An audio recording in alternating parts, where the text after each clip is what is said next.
Bonjour à tous, super content de vous retrouver pour un nouveau podcast qui est finalement pas si nouveau puisque c'est vraiment le premier. On se retrouve pour Double D, le podcast qui passe le mieux dans ton intercom. Et je suis pas seul, je suis accompagné de mon compadre de toujours, JB. Hola chico, ¿cómo estás? Ça va Ah, bien? muy bien, muy bien. Quoi de neuf, mon bon vieux JB, hein? Eh ben écoute, pas grand-chose. Première sortie de ma vie entière en enduro le week-end dernier, tu vois? Et tu es toujours vivant? Mon Et Dieu! oui, j'ai toujours 2 jambes, 2 pieds et les 2 bras qui vont avec, donc franchement, plutôt surpris, tu vois? J'ai décidé de sortir de mes sentiers battus et de quitter le C'est beau. goudron pour aller, tâter du off-road. Pour un bras cassé comme toi, c'est déjà bien de pas utiliser des béquilles, Chez moi, on appelle mais ça un peintre, de la profession. Eh ben, moi de mon côté, j'ai signé une nouvelle carte grise. Vous apprendrez sûrement par la suite que notre spécialité à moi et JB, c'est d'acheter des motos. En cumulé, on doit être à quelque chose comme 60 cartes grises à nous deux. Ah ouais, je Pas pense qu'on loin en est en pas tout mal, cas. ouais. Ouais, ouais, il y a moyen. Et du coup, j'ai signé pour une Truckstone hier soir même. Truckstone qui aura le don d'énerver JB puisqu'il a essayé de me convaincre avec sa Royal Enfield. Ah bah Et ouais. ça me- Mais du coup, je savais même pas qu'on pouvait signer des Truckstone. Je pensais que les gens te donnaient les Truckstone avec une somme d'argent. On parlera de Non, tes parce que, indiennes un peu plus tard, mon vieux. non, mais on en parlera après, mais parce qu'on n'est pas sur un 1200 Truckstone dernière génération avec tout l'électronique qui va bien, quoi. Mais non, ça a du caractère. Tu sais, c'est ce que les gens Allez, ils disent des motos qui sont pas géniales. ouais. C'est aussi ce que certains, tu vois, maintenant on est arrivé à un âge, toi et moi, où il y a des copains qui commencent à avoir des enfants, tu sais. T'as jamais d'enfants qui sont mal élevés ou quoi que ce soit, c'est toujours des. Mais non, c'est juste son petit caractère, tu vois. Donc là, c'est pareil, C'est horrible comme comparaison. Ah ouais, mais venant d'un mec qui a eu des Ducati par le passé, je te rappelle que tu m'as déjà vendu cette même salade il y a quelques mois, années pour des Ducati, tu sais. Allez, eh ben, ça va me permettre d'introduire notre sujet du jour, puisque nous sommes ouverts au débat houleux, qui sera du coup, quelle est la meilleure moto pour trois Trois petits petits points, points. tu vois? Oh. En Eh, fait, l'idée, c'est que on va parler de plusieurs motos. On a préparé deux catégories, puis après, on va être un peu plus en freelance. Mais on va utiliser notre belle expérience pour parler des meilleures motos pour faire différentes choses. Et je te propose qu'on commence par la moto du quotidien. Quelle est la meilleure moto pour rouler au quotidien? Mon JB, quel est ton avis? pour rouler au quotidien, franchement, ça fait très parisien, mais un trail. Parce que pour moi, c'est la meilleure moto à tout faire en fait. C'est la moto qui va t'amener d'un point A à un point B sans faire d'embrouille. C'est la moto qui va t'amener d'un point A à un point X, Y ou Z vraiment très lointain sans trop t'emmerder non plus. Et c'est une moto, enfin les trails aujourd'hui sont des motos qui ont un châssis qui est quand même plutôt très très bon. Qui ont des moteurs qui sont ultra pleins. En fonction de ce que tu prends, si tu pars sur un 2 ou un 3 cylindres, tu as des motos qui ont un caractère assez explosif et qui vont être capables de t'accompagner sur ton quotidien, sur des trajets un peu chiants en leur mettant un petit peu de piment. Moi, je te dirais un trail, je pense, tu vois. Eh ben, c'est super. Et je me rends compte que mon brief a dû pas être ultra précis parce que je m'attendais à un modèle en fait, tu vois. Eh ben, un modèle, franchement, si je devais en choisir une, c'est une. Et là, c'est là qu'on commence à déballer notre passif à deux roues. Si on devait en choisir une, c'est la moto. Je pense que c'est une de celles que j'ai gardée le moins longtemps parce que j'étais pas prêt psychologiquement à l'époque. Et c'était une, pour le coup, Triumph Tiger Sport 1050. Ah ouais, j'avoue, pas mal du Ouais, tout. gros 3 cylindres, joli avec son petit monobras à l'arrière, une bonne protection avec une bulle qui te couvre bien du vent, un agrément moteur vraiment très, ouais, qui était très présent. Régulateur de vitesse pour les trajets sur lesquels tu as besoin de garder une certaine concentration face aux T'as, normes de vitesse. t'as un régulateur de vitesse sur la Triumph d'origine? Ou c'est une Aïe, aïe, option? aïe, mais bien sûr que oui, alors ça dépend, moi sur le 1050 que j'avais, et pourtant c'était une moto qui était de 2019, si je te dis pas de bêtises, ou Ouais, 2018, c'est pas elle tout l'avait. récent, justement. C'est pour ça Eh ouais, que je tique un peu dessus. Et en eh plus, ouais, mais, je trouve que t'es assez dans le juste. C'était pas du tout le modèle que j'avais en tête, mais dans le sens où t'en trouves à pas cher du tout. mais parce que modèle méconnu en C'est... fait. Ouais, ouais, ouais, bien sûr, il y a de ça, je pense. Et puis, pas spécialement beau non plus, faut dire ce qu'il y a. En termes d'esthétique, bon, c'est un peu un gros bloc devant, même si c'est un peu arrondi Allez, au niveau des donc c'est optiques. déjà après 5 minutes 07 de podcast que je quitte la salle. pour Allez, m'en aller. ciao! Ciao la pizza! Je la trouvais très belle cette moto, c'est pas pour ça que je l'ai virée. C'est parce que à C'est vrai? l'inverse, bah, toi comme moi, on culmine à des hauteurs quand même assez invraisemblables et en fait, c'était mon premier vrai trail que je m'étais acheté et je me suis pas laissé le temps d'apprivoiser la tu sais, le maniement d'un trail et ça, je pense qu'on y reviendra après dans une autre catégorie de motos, mais tu des motos où il faut accepter que, bah, une Harley Davidson, par exemple, si tu sur une road glide ou une street glide, c'est des motos assez lourdes, donc tu dois accepter de changer un peu tes habitudes de quotidien, tu vois. Et j'étais pas prêt à Et là, ça. par contre, tu compares une Tiger Sport à une Harley. Je pense qu'il y en a qui vont Je compare. t'attendre au tournant, mon pote. Moi compris Hmm. d'ailleurs, je Ah, t'insulte. alors si on m'attend au tournant avec une Harley, je suis assez serein, puisqu'une Harley ne tourne pas.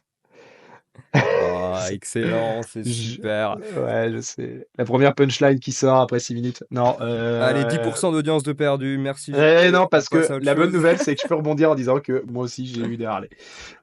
Ouais, c'est Mais vrai. non, non, si tu veux, c'est dans ce que je veux dire, c'est que une Harley Davidson, quand tu as un road ou un street glide, tu sais que tu vas pas t'amuser à, en gros, t'embarquer dans des petites rues avec, tu sais, toutes les chances du monde de te bâcher avec. Tu vas essayer de privilégier des axes qui soient un peu plus roulants.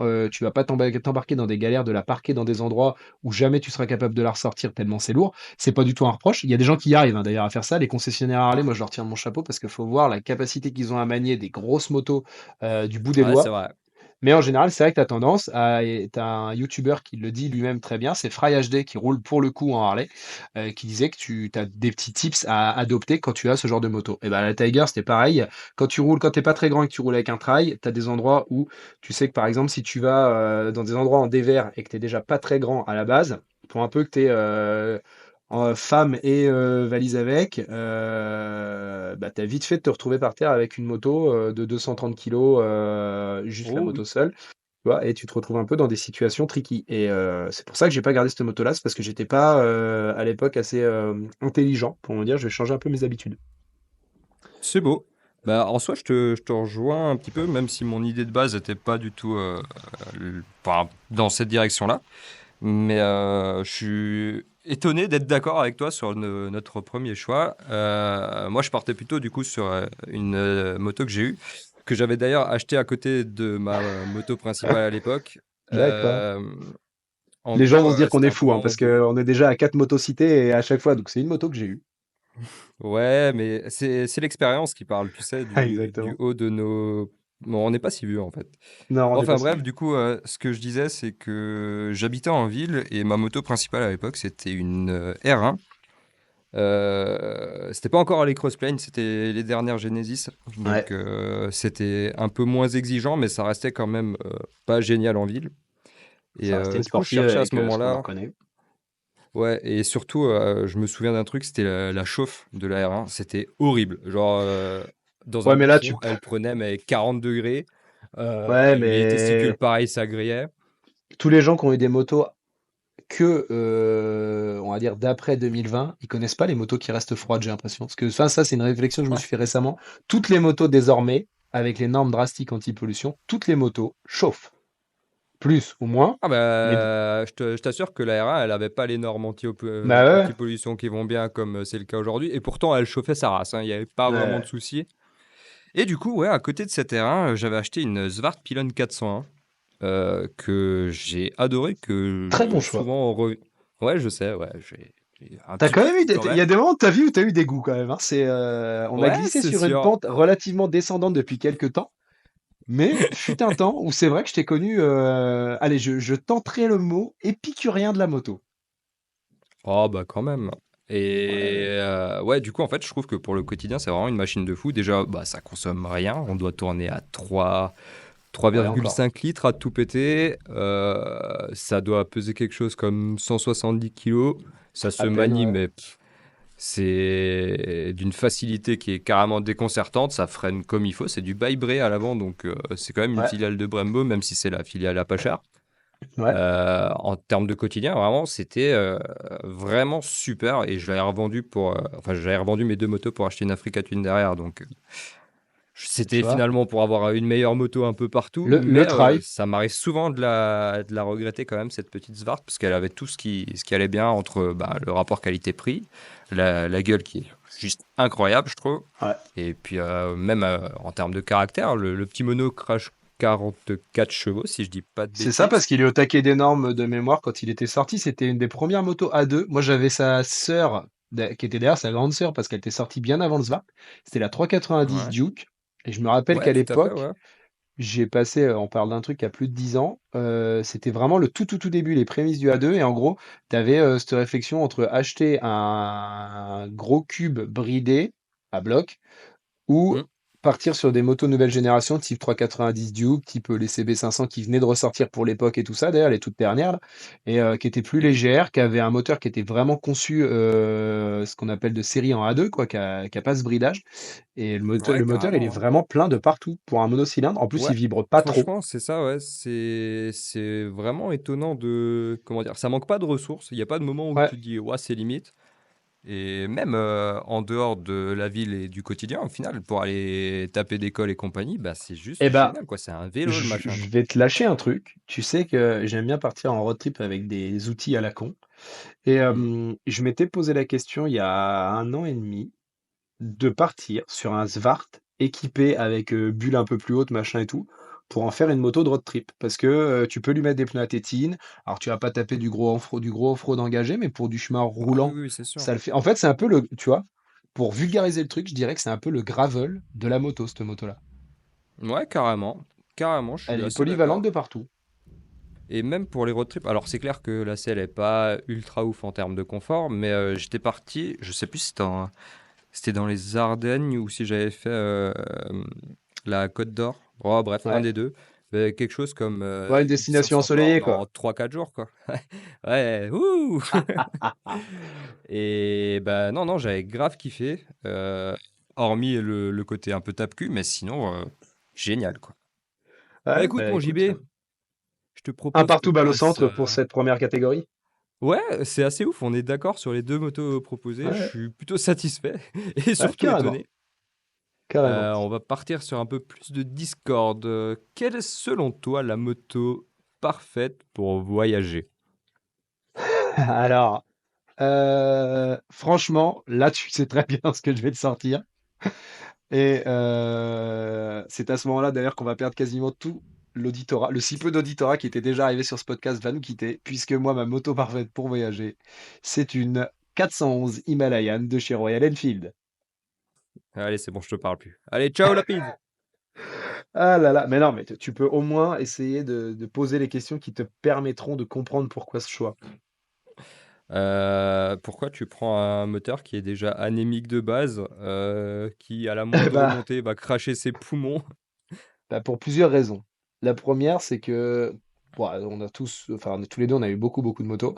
Le fait est que quand je pars en road trip, mon but, c'est pas de perdre mon permis. Donc je voulais trouver une moto qui soit assez légère, pas trop haute, pas un truc qui est irréparable quand tu es n'importe où.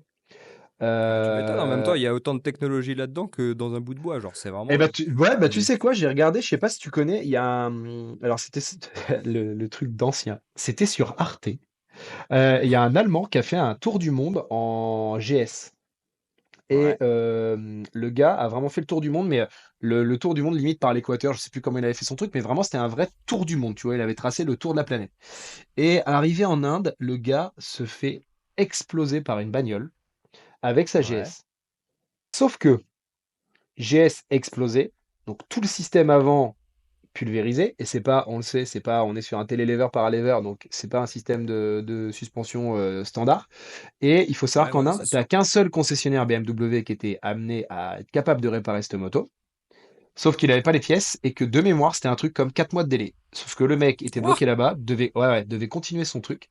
C'est des copains à lui qui ont voyagé avec des morceaux de la moto. En gros, ils ont acheté les pièces en Allemagne, ils les ont mis dans plein de valises différentes. Ils ont tout passé un Ouais, peu le en loose day boulot. pour arriver, ouais, pour réparer la moto qui était à l'autre bout de la planète. Et là, tu te dis, alors j'ai pas prévu d'aller en J'imagine Inde. trop la scène à la douane. Vous avez quelque chose Ouais, à déclarer? Mein Telelefer? exactement. Ya! Ça, c'est quoi? Ça, c'est bâton sauteur. Mais Non, mais là, du en soi, coup, je comprends du coup ta logique voilà. Je suis pas, alors, euh, j'ai pas prévu derrière de ce partir en choix. Inde, hein. Mais je me dis Ouais, que, ouais, tu vois, ouais, une Himalayan, tu la répares avec, 2 bouts de chewing-gum, un bout de fer, un bout de fil de fer et un bout de bois, tu vois? Et donc, c'est vrai. pour le moteur, c'est pas performant, c'est clair. En même temps, je peux dire qu'on est parti, avec, Max, qui est un ami, plus que proche, avec Mhm. 2 motos dans le même style, dans la même puissance. On s'est retrouvé à faire, là, cette année-là, on avait fait tout le tour de la Bretagne que par les extérieurs, que par les caps. Et dans les petites routes à 90 km/h, enfin à 80 km/h, tu te retrouves à vitesse prohibée, mais 92 km/h, au taquet, poignet en Waouh! coin. Ouais, poignet en coin. Au final, 92, compteur, je précise, ce qui fait qu'on devait être totalement dans les limites prévues par la loi. Et tu t'es pas fait peur, sauf que t'as eu l'impression d'avoir exploité la moto à son plein potentiel, donc t'es fin heureux. T'as Ah l'impression d'être bah, c'est Kevin sûr que Schwantz. le plein potentiel, il est pas haut, hein. Tu peux l'exploiter. Exactement. Et donc, c'est de la moto pépère, ça te prend pas la tête, ça consomme rien. Mais quand je te dis rien, c'est que c'est, comme dirait GMK, c'est aberrant. Eh Je veux oui. dire, il y a un moment, tu te demandes si ta jauge, ça m'est déjà arrivé, tu te demandes si ta jauge n'est pas juste pété, en fait. Et non, ta Ouais, jauge non, n'est pas pétée, mais c'est ça a juste que du ça ne sens. consomme pas.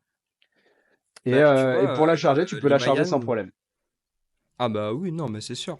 Et bah, tu vois, l'Himalayan, je me la gardais dans le coin de la tête pour une autre catégorie de moto. Ça aurait été pour la moto avec un chouette compromis entre route et off-road. Tu vois, c'est le truc que, Ah ouais, bon, ouais, alors ça casse pas des briques sur route, ça n'a pas les capacités d'une enduro non plus, mais typiquement, c'est la moto que t'as pas trop peur de jeter par terre, tu vois. c'est ça. Je sais pas si tu vois ce que je veux dire, mais c'est Eh pas. ben Enfin, si. déjà, tu risques pas d'y péter des grosses pièces. Et puis, même dans le pire des cas, concrètement, une moto complète actuellement sur le marché de l'occasion, une C'est Himalayan 3000 balles. 411, ça vaut.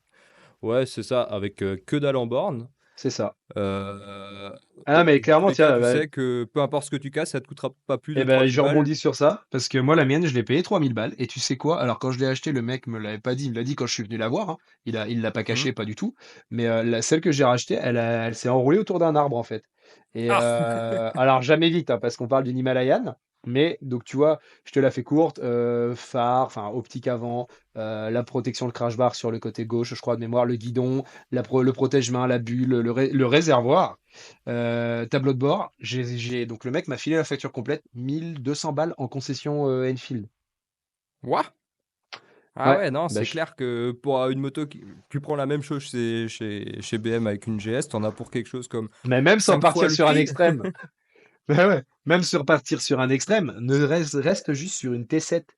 Je pense qu'une T7, tu la plies, t'en as pour, tu plies la même chose, t'en as pour plus du double, tu vois, t'en as pour le triple, je pense, de budget, voire même plus, quoi.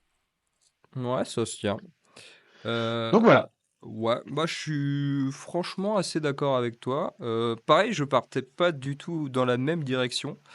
D'ailleurs, c'est une direction qui m'est malheureusement, comment dire, inaccessible aujourd'hui.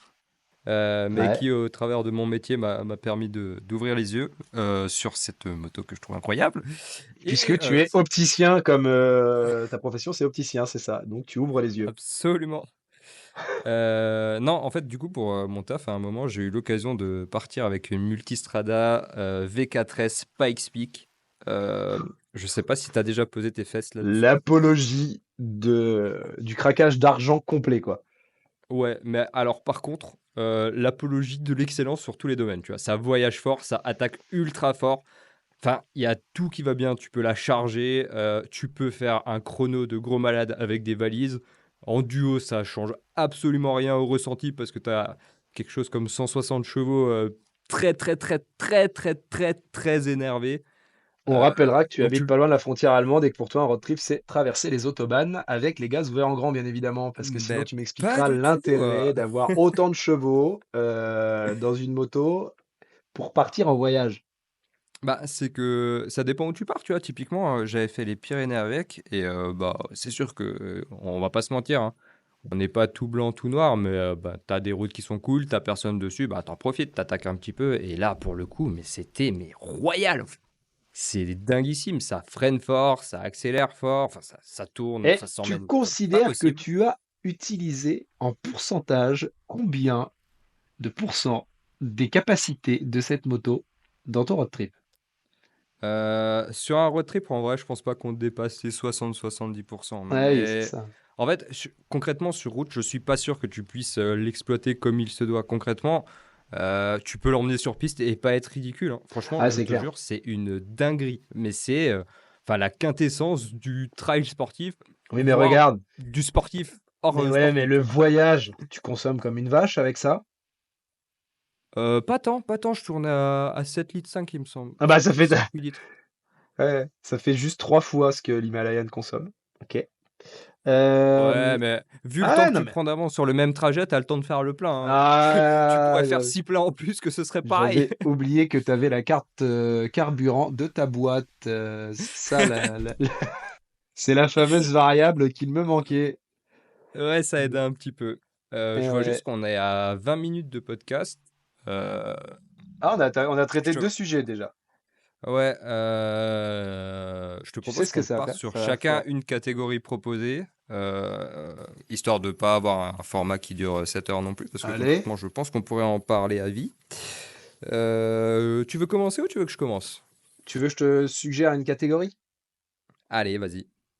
Eh ben, la meilleure moto pour, se la péter sur le bord de la plage ou, dans un bar, pour ceux qui n'ont pas la chance d'habiter pas Putain, loin de la mer. enfoiré, j'allais dire la meilleure moto pour draguer en terrasse, c'était mon petit Ouais, truc, voilà. tu Ah vois? voilà, voilà, voilà. Non mais alors du La coup, je meilleure t'écoute. moto, alors, pour le coup, pour que ce soit en terrasse ou sur la plage, je prendrais pas la même, tu vois?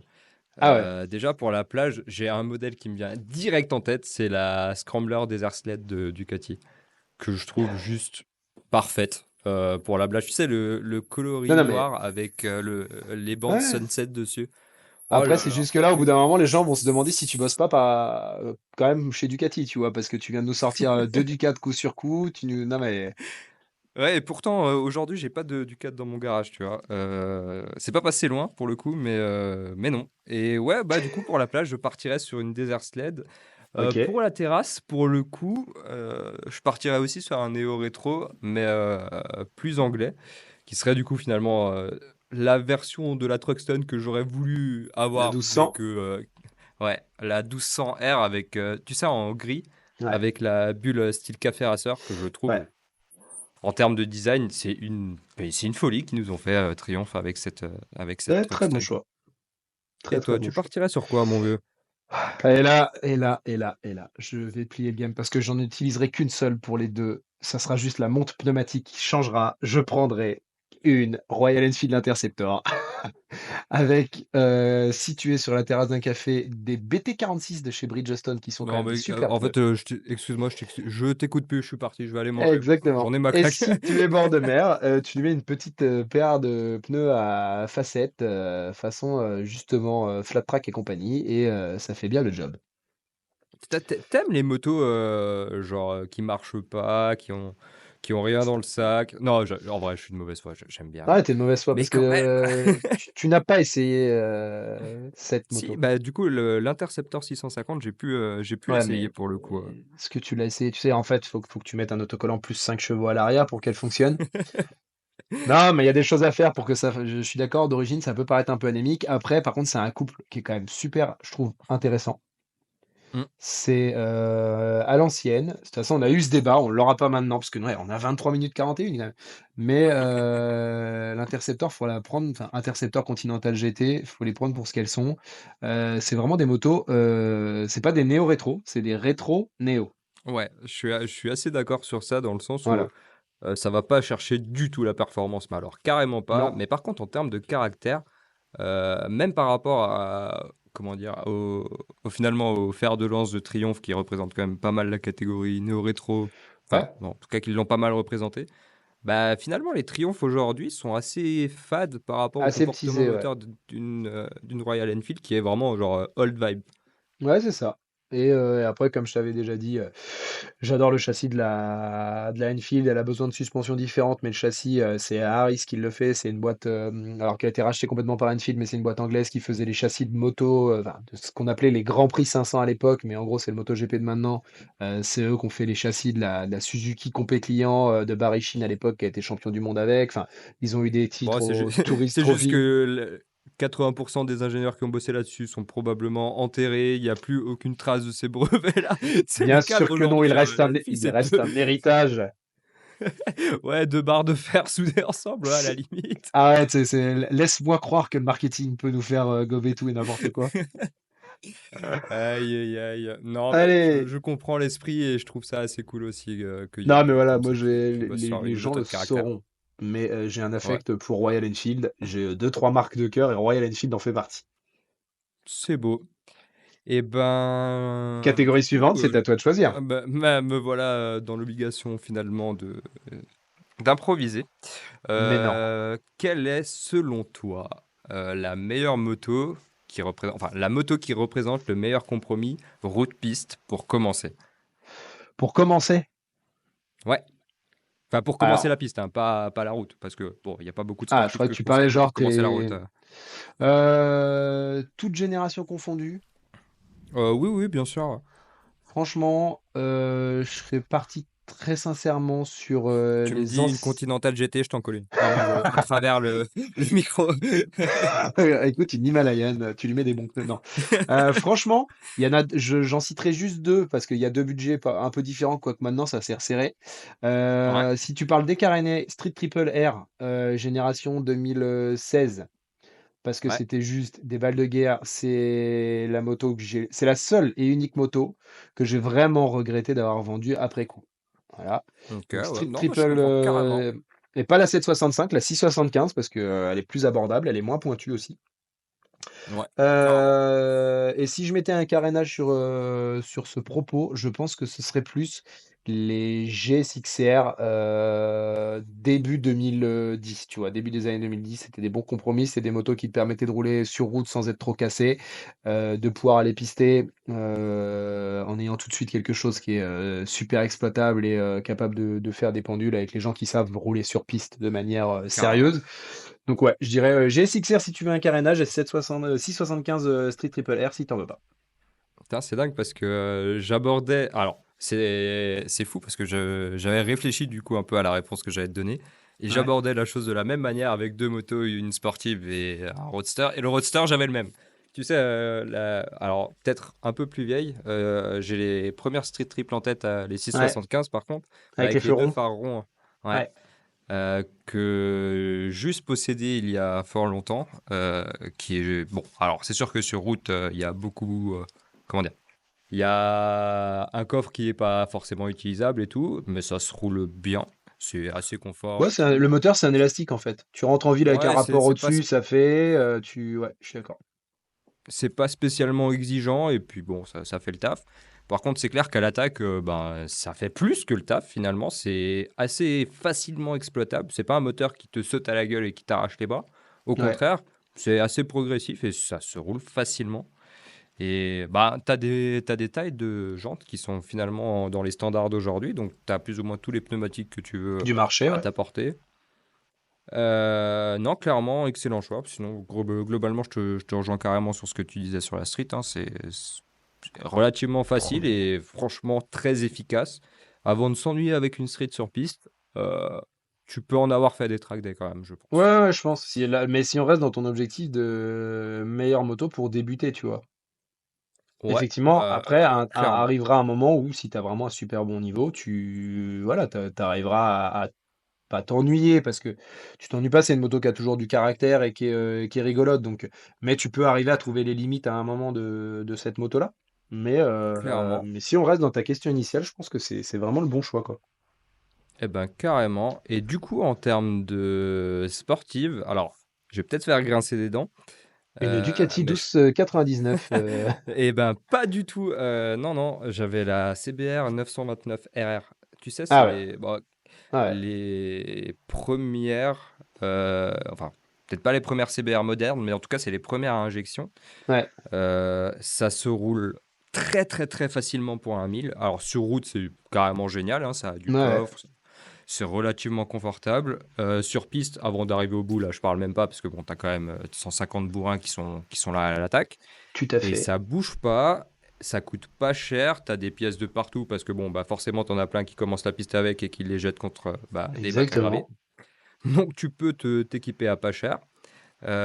Gros point que j'aimerais souligner, c'est de pas forcément partir sur les plus vieilles CBR et surtout pas les CBR F Oui, qui sont je Des trouve un routières piège. maquillées. Ouais, c'est un piège à débutants. Tu dis, ouais, c'est une gueule de sportive et tout. Ouais. Alors, je dis pas que c'est infaisable ou quoi, je dis juste que ça réagit pas comme une sportive comme on pourrait l'entendre et surtout, ça a pas la régularité d'un châssis sportif, quoi. Mais c'est marrant parce que les constructeurs reviennent à ça avait été abandonné complètement cette espèce de catégorie et Mhm. les constructeurs, enfin, de toute façon, j'allais dire, je sais pas si tu as vu, mais oui, forcément, les Daytona qui viennent de ressortir, les GSX-R, Ouais, 8, clairement. de chez, 8R, les Suzuki. GSX Ouais, 8R. Ouais. c'est ça, GSX 8R de chez, Suzuki. Tu Kawa qui ça fait bien longtemps que Kawa a mis des demi-guidons par-dessus le pontet, enfin, par-dessus le T de Ouais, fourche. carrément, ouais. Tout ça, c'est vraiment dans Pareil pour la les CBR ouais, 650R, qui ça a sont ni plus toujours ni été, moins que ça a toujours été là. Des Hornets maquillés, en pistard Ouais, tout à fait. et ça revient de plus en Ça a plus. toujours été là et ouais, j'avoue que ça revient vachement à la mode, ce que je peux comprendre parce que ça a quand même une chouette gueule. Bah, Et ouais, pour le coup, là, tu as quand même plus de rigueur sur ces motos-là qui sont, on va dire, moderne. plus. Ouais, c'est pas forcément moderne, mais qui ont quand même plus une connotation sportive qu'à l'époque Ouais, où la ouais. CBRF c'était une vraie routière. Mais Beh, non, ouais, effectivement, ça revient tu à la mode. chez Suzuki les GSX-F qui étaient des super routières, où en gros, tu une grosse partie de GSX-R, tu avais la 750 GSX-F, mon Ouais. papa a possédé, où c'était vraiment, la sportive, mais en version cool, moins d'allonge, plus de coffre, tu vois, Mhm. des bracelets, plus hauts sur au-dessus du T de fourche, et ouais, c'était des ouais, c'est une catégorie de moto qui est toujours restée un peu sous-jacente, qui s'est endormie gentiment, bah, avec l'avènement du trail notamment, parce que les gens sont passés de Ouais, voyager avec carrément, ouais. ce genre de moto à voyager sur des trails et Tout à fait. entre 2, tu as eu la petite folie des grosses routières, FJR, Pan-Européenne et compagnie et c'est vite Ouais, passé sur le trail en final, après. clairement. Et ben mon JB, on arrive à 30 minutes, on a dépassé les 30 minutes. Je te Formidable. propose qu'on s'arrête là pour ce premier épisode. Si bien sûr ça vous a plu, n'hésitez pas à le dire en commentaire. Je suis pas sûr qu'il y ait des commentaires sur Spotify, mais ce sera aussi sur YouTube, donc on Eh aura bien quand même si, sur accès à ce Spotify, commentaire. tu as le droit à un commentaire. Pouah, c'est beau la technologie, Ouais, comme c'est quoi beau, hein. je suis encore trop old school pour maîtriser complètement les outils qu'on me donne. Et ben JB, je te propose qu'on dise au revoir et qu'on se Et retrouve ouais. très bientôt pour un nouvel épisode. Allez, avec plaisir. Salut à tous et puis restez prudents sur les routes quand même. Et ben salut à tous et oubliez pas que Royal Enfield c'est pas si bien. Allez, ciao la pizza! Enfoiré.